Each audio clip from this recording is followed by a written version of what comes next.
Let's do it. Here it is, Muzz and Paper sitting on the beach here, enjoying some time in the sun while they gather material here as we are in the final queue that we're going to be showcasing here today. And you can see we're in early, Taco. We have a lot of Fortnite in front of us.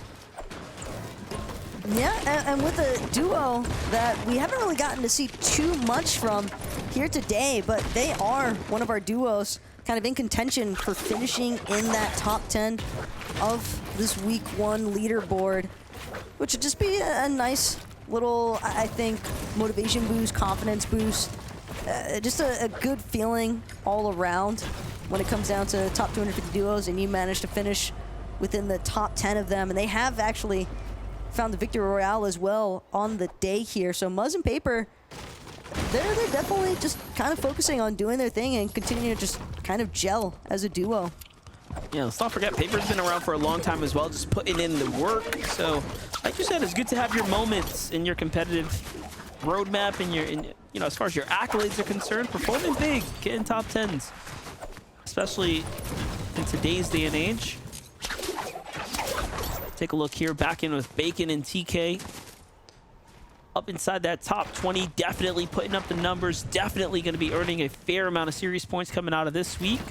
Setting themselves up for success here. On over to Nerdface and Curly. Already 2 elims, so they wrap up one of the, what's this, 4 teams that might have been here themselves in the mix. Very congested. And it looks like there's another team on the way coming from the steps. That's for sure. But Curly the Goon, quick shout out to the Goons there. I'm not sure if that's, you know, him showing love to Pink or not from EU, but Curly definitely just trying to do his thing here on NA.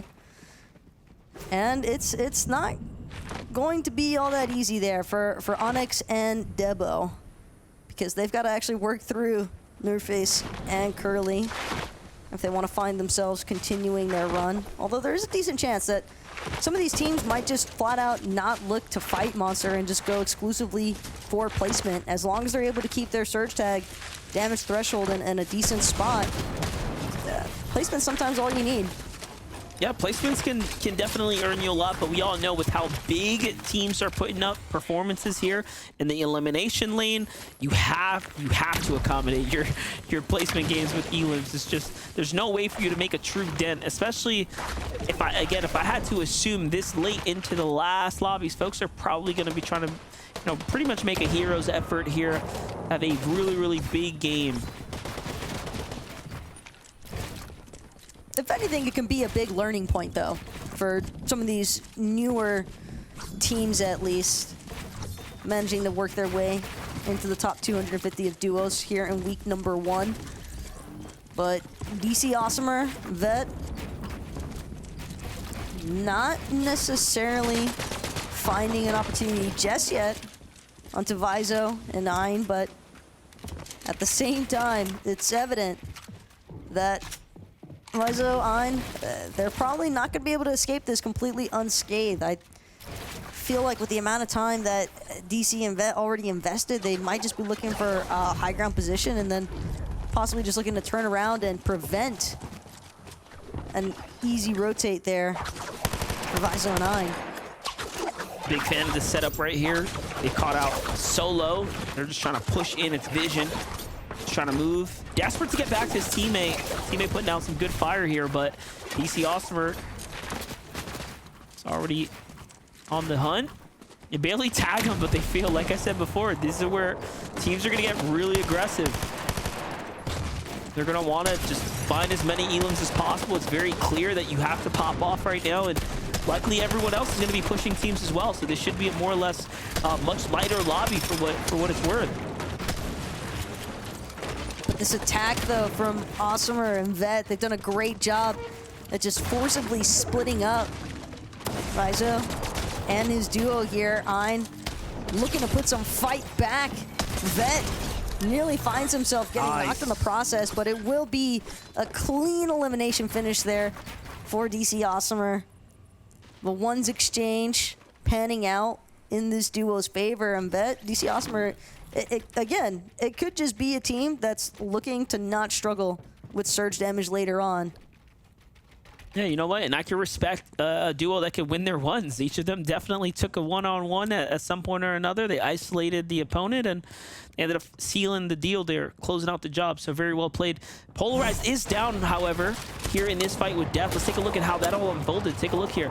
Death had an angle, but Trick seems to have stronger play in mind. They find Polarized weakened on the backside, trying to find a fresh angle here to potentially support Death, but the wall was a wood wall. It was already damaged, so one burst is going to let you slip right on inside.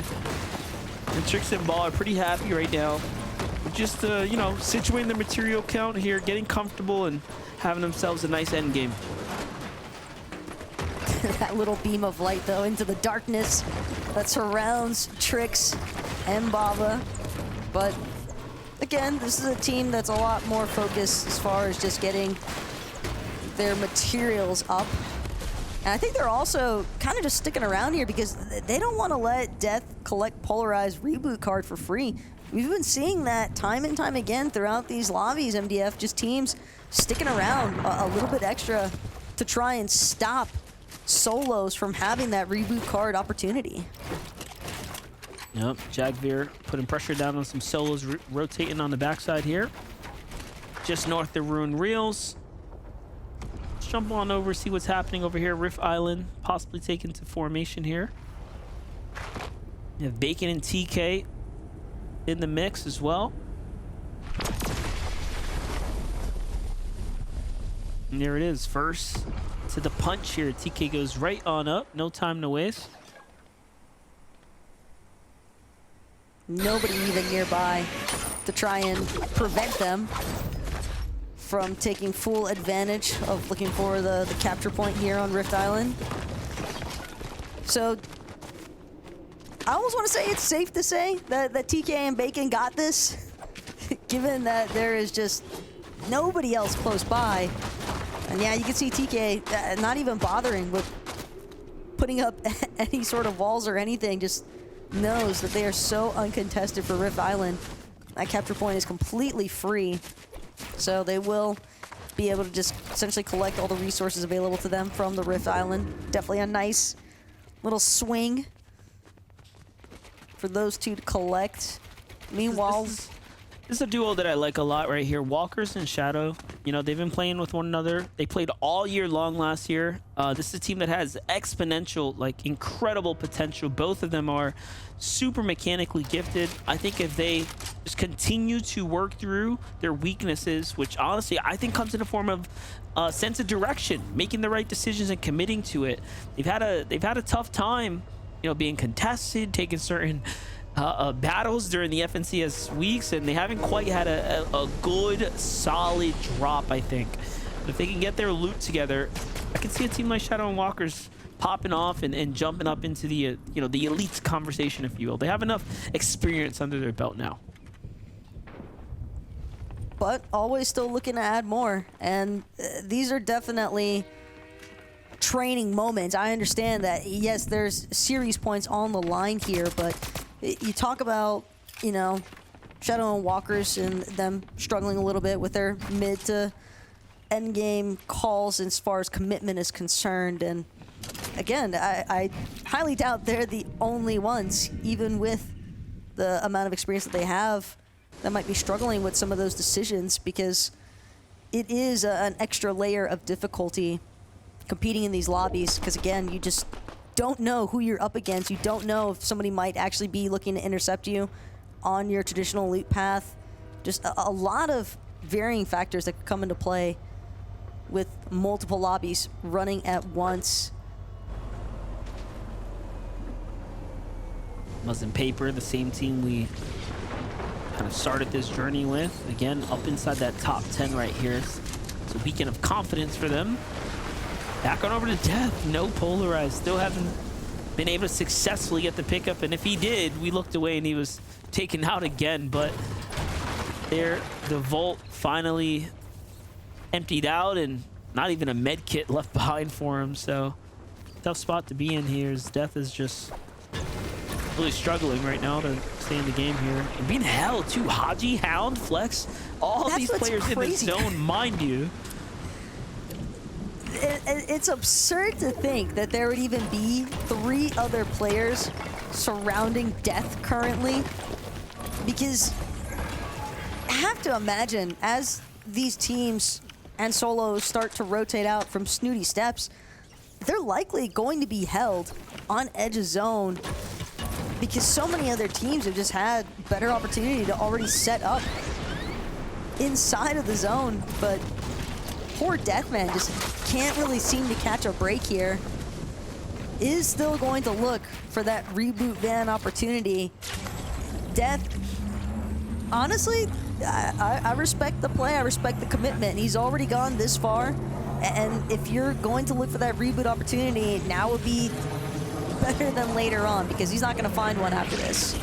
I was just gonna say, after that long, I wouldn't have even boxed, man. Just you know, leave it in the Lord's hands. You know, just leave it with Epic, dude. Let it play out the way it's gonna play out. But it's all good. It seems like they're gonna get a successful pickup going there. Day and Redux now.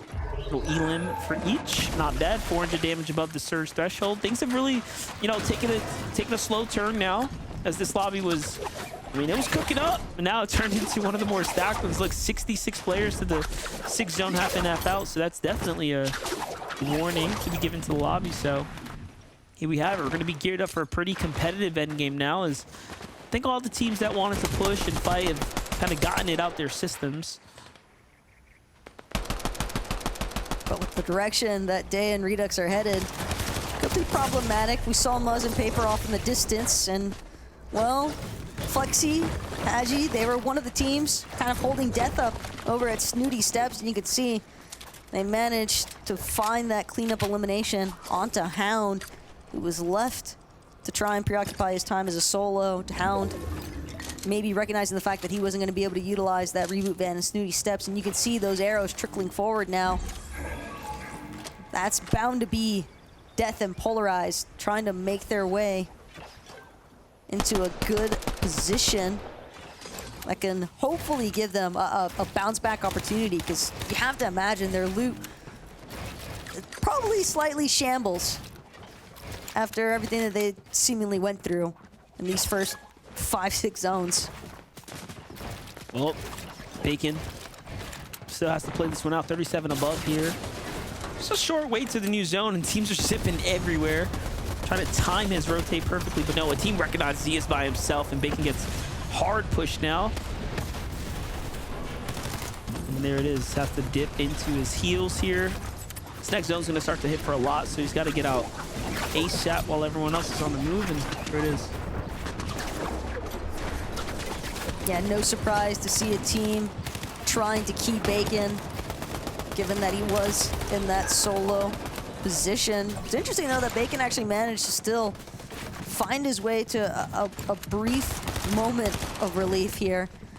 Trying to see if Bacon can maybe find a good pickoff opportunity.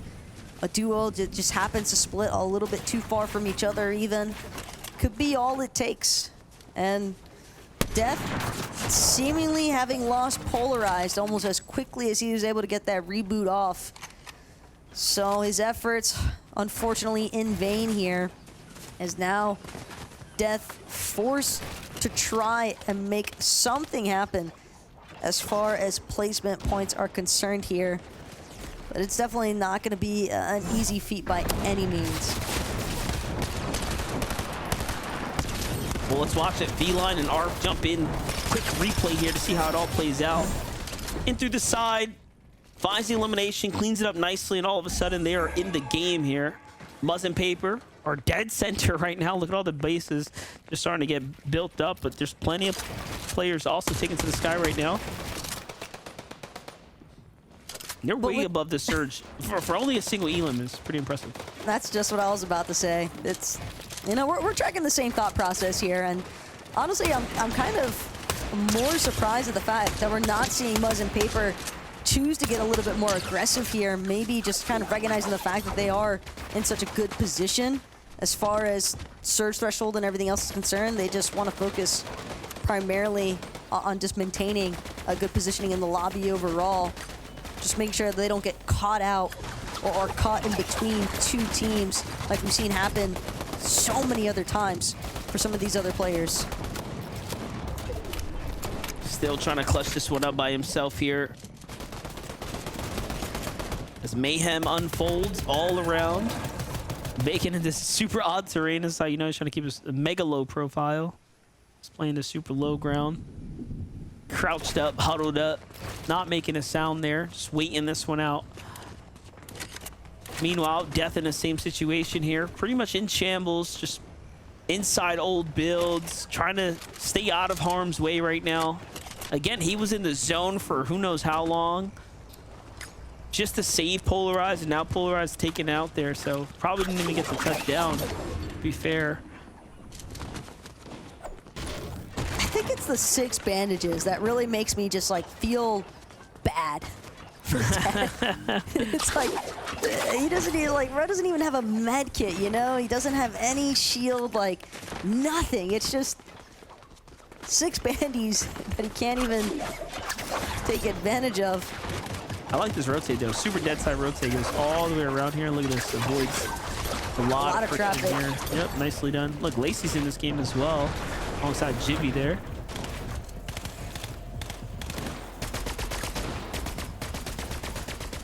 All the bandages, at least one of them, can finally be used now. Death's got a pretty decent position though. He might be able to maintain a low enough profile. See how far he actually manages to get here. As now Paper, Muzz, a little bit of ruling over the high ground here now. Paper placing a couple of cones, trying to spread out, get even bigger view of all those teams in the secondary high and low ground layers, see where they can spray.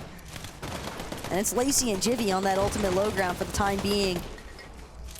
Doesn't seem as though Lacey and Jivvy feel all that confident with trying to immediately challenge some of these players in their boxes, so instead they're just going to continue tarping things through on that low ground. Well, Zooks and Usain Boats are on the move right now. Try to get into position here. They find it. It looks good for them. Walker's going to find an elimination in the feed there too. Meanwhile, Higher and Ray's on the move here. 7 elims, so a pretty big game for them. You can see the Mythic Shotgun in hand too. That's going to be doing the big damage here. This is not a safe layer by any means here, but he's looking to the back of the zone right now. All wood here, so he does have to be careful. That burst SMG creeps in so easily. Bacon tries to put up a poise, tries to fight back. 10 builds now, make it less. Has to edit through, misses the edit. Oof. That's gonna cost him zone damage, and the zone bounces back. Ducky's on him now too. Too many players in the area, and there it is, the shotguns. Ends up finding him, it's AJ Maul.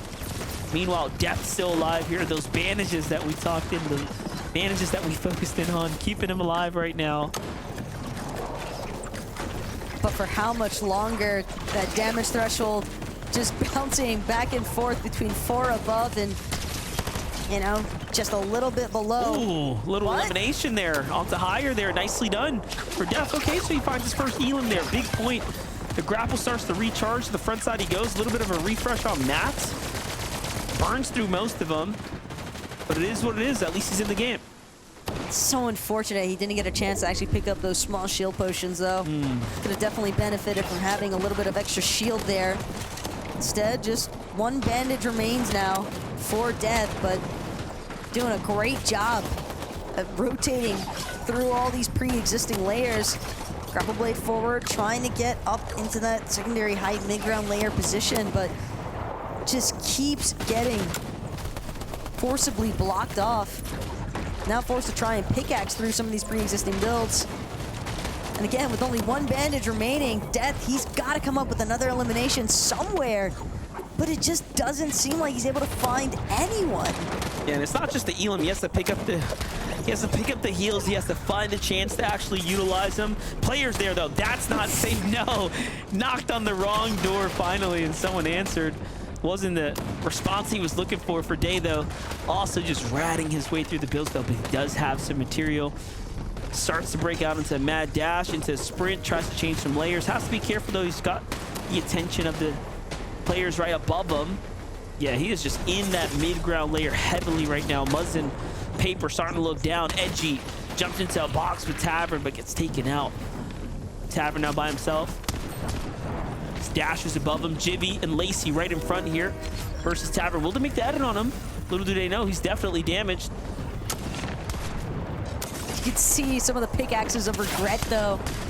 Tavern knocks on one wall, realizes there's two. Ooh, but it will Day. only take one to actually eliminate him. That's going to be Day with the credit elimination onto Tavern. But Day, with that drop to the low ground, didn't actually get a chance to pick up any sort of siphon materials there. Bit unfortunate circumstances, but still a clean elimination at the very least. And now Lacey, Muzz, having actually lost Paper, has two floppers though. And it could be enough for Muzz to look for the challenge onto the low ground. Down.